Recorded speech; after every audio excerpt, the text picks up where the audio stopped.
Hey guys, what's up? Welcome back here to today's episode of Intuitive Angling. And man, I really appreciate you guys coming by the channel and spending some of your time with me. Always definitely grateful to have you guys around. Never take that for granted. And guys, today we have an information-packed deal for y'all. I'm going to show you the right and the wrong way to rig all of your creature baits and your Texas rigs. Because guys, I'm telling you right now, I bet over 90% of the people out there rig their Texas rigs and their plastic worms and their creature baits wrong. And what I did here, guys, is I've got one set up, how most people, rig their plastic worms. And I'm gonna go through step by step and show you why it's wrong. And then we're gonna build one from scratch, and I'm gonna show you the exact way to rig a Texas rig in today's video here. Also, guys, before we get started, just a couple quick things. Just like to invite everybody to please consider hitting that subscribe button here at Intuitive Angling. Right now, we've only got like 25 or 30% of the people that watch the videos are actually subscribed. Good way to support the channel. It's free and easy just to hit that subscribe button. And also, guys, please check out my Tackle Warehouse link in the description of the video. They got a bunch of good summer sales going on right now. If you guys use and bookmark that link, it's a good way to support Intuitive Angling. And big thank you for me and my family if you're doing that. Also, guys, all the stuff that's in the video here with the Texas rig, you guys can get it through my links there at Tackle Warehouse. Appreciate that. Okay, guys, I have rigged one up here, and I'm going to show you, and at first glance, here's what we're gonna do. I'm gonna show you this and think in your mind real quick, what's the matter with this thing? And I'm gonna show you all the stuff that's matter with it. Now here is how most people rig a Texas rig, guys. I'm gonna start from the beginning here. They got a bobber stopper up top here. You can see the little bobber stopper. That's how most people peg their worms there. Got it pegged with it like that. And then most people on a Texas rig or a worm, they have an EWG hook, like here, which is an offset worm hook, and then they rig it like this. Now let's talk about everything that's wrong with this, because there's a ton of stuff that's wrong with it. First of all, never ever use a bobber stopper. This bobber stopper here, because what happens, there's a couple different things. This bobber stopper locks this sinker in super tight on the head of the worm. It locks it in so tight that the thing will not slip away from there. It's like it stays locked in. And guys, in a Texas rig fishing, I don't care if it's a worm or a creature bait, you want the sinker to separate away from the worm when the fish jumps like that. Because when you separate it away from the worm, the fish doesn't have near the leverage with just a hook and a worm when they come up to bite the bait to throw it.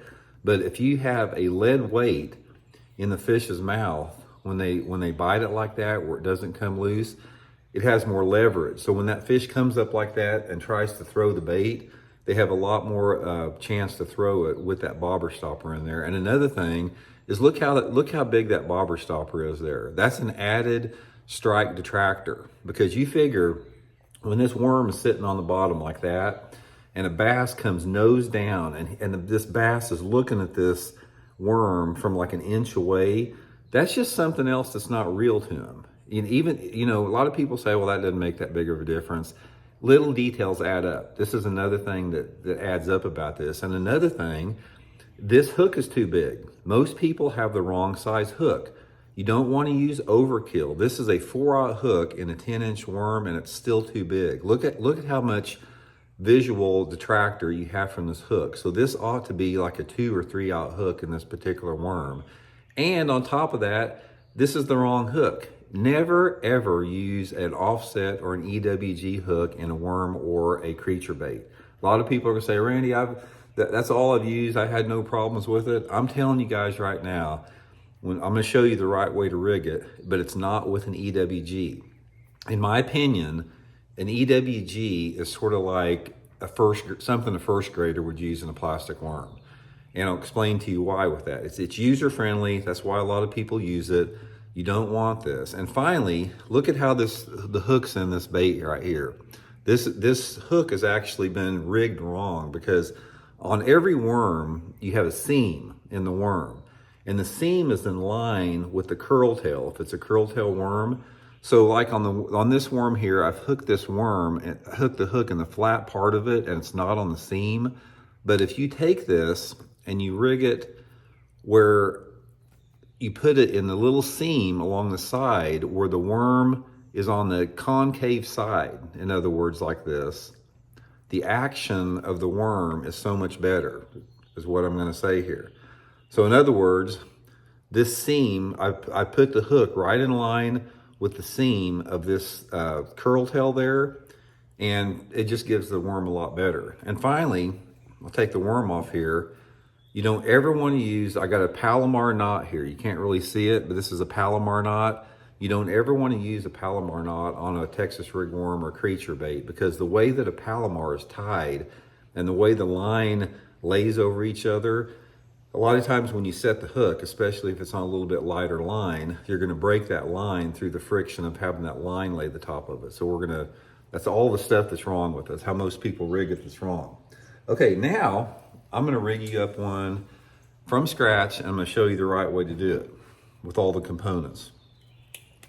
Okay, first of all, we're not going to use a bobber stopper. We're going to put the sinker on, just let it slide freely. We're going to peg it, but we're not going to use a bobber stopper. And then the next thing we're going to do is we're going to tie a different knot with the right hook. The right hook, guys, is a straight shank worm hook. It's Gamakatsu G-Fit-S nano coated hook. And I can promise you, you're going to get more bites, you're going to land more fish with a straight shank hook than you ever will with an EWG. It looks more natural in the bait, in the water. My advice, guys, get rid of all your EWG offset hooks. Give them away or use them for practice or whatever. So I'm going to show you how to tie the right knot here. And I'm just putting the worm on to give a little bit of weight to the worm here. But the knot you want to tie is the double uni knot. So what you want to do is just, come through twice, same way you would with the Palomar knot. Pretty easy to do. So you got it sliding freely like that. The next thing we're going to do is we're going to pinch the line together, just on your finger. You got the loop line and you got the single line. And then we're going to come through and we're going to wrap it like 3 or 4 times. 1, 2, 3. Okay, now see that little loop at the top there where my finger is? We're going to take this part of the line right here and we're going to put it through this loop. Just like this. And then I'm going to take that loop right there and I'm going to put it in my mouth and I'm going to pull it tight and cinch it down. This is the double uni knot. You're going to have 3 tag ends to it. And this knot right here, guys, is the knot that you want to use with a Texas rig or Texas rig creature, Texas rig worm, because it's the best knot for a sudden impact hook set. So we got the knot on there. And I've done, if you look back in my fishing line videos, guys, I got detailed explanation on how to tie that double uni knot. Okay, so anyway, we got that set up. Now the next thing we're gonna do is we're gonna peg our slip sinker. Now this is what you wanna use when you're pegging a slip sinker is an old round toothpick. And the reason that you wanna use an old round toothpick is you can control the tension of how much force that it takes to move this slip sinker. Because what you want, guys, is you want this thing to move easily. See, it's still pegged in place like that, but it easily slides and easily moves away from the worm. So it accomplishes the same impact or the same purpose of pegging it to the head of the worm, yet when that fish jumps, there's not enough tension on there to keep it in place. It'll slide free. So that's gonna give you a lot more hookups. And then as far as rigging it goes, we're gonna come through our seam again, just like we talked about. Come through about 1/4 of an inch. And another thing, guys, is when you're coming through the worm, make sure you come through at least 1/4 of an inch, because if you don't come through 1/4 of an inch, a lot of times you're gonna have your knot exposed on the end of the worm. So you wanna make sure that you come through the worm far enough to where this knot is embedded inside of the worm to make it invisible. So we're gonna come through like that. And then we're gonna come all the way through with the hook out the other side like that. And then we're just gonna barely stick it back in. So, fell down just a little bit there. Let me get it. Use the same worm and the other thing there. Show you what it looks like here when we get it. coming all the way through the worm, bury it back through.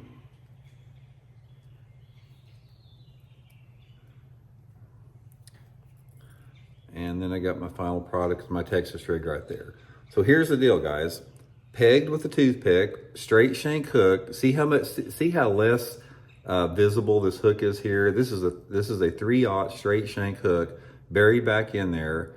Doesn't have near the visibility on it. And guys, I can promise you start rigging your plastic worms like this, and you're going to land probably 25% more bass than if you did it the first way I'm talking about. So just to make it, you know, simple, as far as when you look back at this whole process here, the two biggest things that I would suggest is, number one, get rid of your bobber stoppers. I do not like those. I've experimented with them, don't like them. Go down to the grocery store, get you some round toothpicks, and then also get rid of your EWG or your offset hooks and go to a straight shank worm hook. It's not quite as user friendly. Sometimes they'll fall down the shank a little bit and you got to adjust them.